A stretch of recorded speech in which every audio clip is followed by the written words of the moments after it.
caught in the crossfire. It's caught in the. You are going to need to support the engine. Just get yourself a phone book, in this case a Haynes manual. Put it under on the jack so it'll rest up on the oil pan so it doesn't crush the oil pan. Alright, in order to get this lower control arm off right here, you've got a 19 for your engine mount bolt. You've got 3 17s. You got little caps on the bottom, so you're going to have to pop those off to get access to the nuts. And then you got one here, and then one in the real far back, because you've got to get to the lower control arm bolt, which is right there where my finger is. It's not focusing. Almost. Well, it's right there. And these bolts are 22 millimeters. 22, and that one is a 19. It's a nut and a bolt. And then you also have 3 on the bottom right here, which are going to be 17s. These are your little caps that you need to pop out. I'll just take a flathead, stick it in there. Comes right out. It's not too hard. And there's a 17 in there. Like I said, there are 3. There's another cap.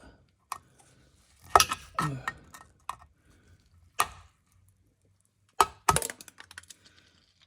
another one.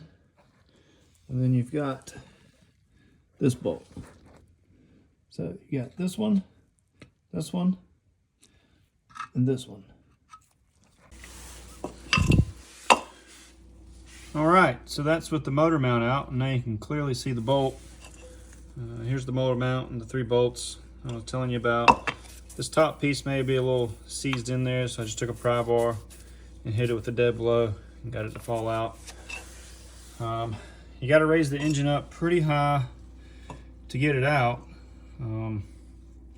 but it'll come right on out.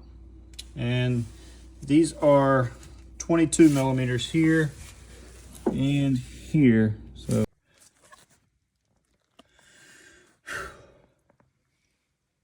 So on the driver's side, you're going to have to raise the engine up.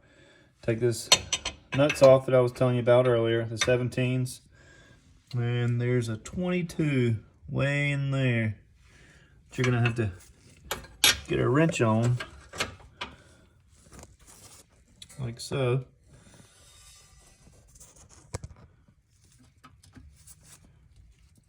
And turn it. All right, so we got it out. I'm doing this with a wrench in such a small space. This is the longest bolt of your life. It will take quite some time.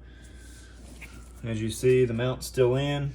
And on the passenger side, you can actually take that mount completely out, and it makes it so much easier. And getting the bolt out from underneath that is pretty difficult as well, because as you can imagine, it's a long bolt for such a short little area. But it's out, and we're gonna try to put the new one in and see how long that'll take us. So I ended up just taking the mount out. Your engine should be able to go up high enough without causing any damage to anything. It's a lot easier when you get the engine mount out. I couldn't get that bolt back into this hole underneath this. So all right, so first you're going to want to get this bolt in, because these 2 bolts have to line up perfectly. I mean, they have to go all the way down, and you can stick your finger on the bottom side and you can feel a little bitty nut that kind of floats around in there. So you have to really make sure these are all the way down, and once you get this one actually threaded into the nut, I would tighten it down so it pulls it down a little bit, and then the one on the other side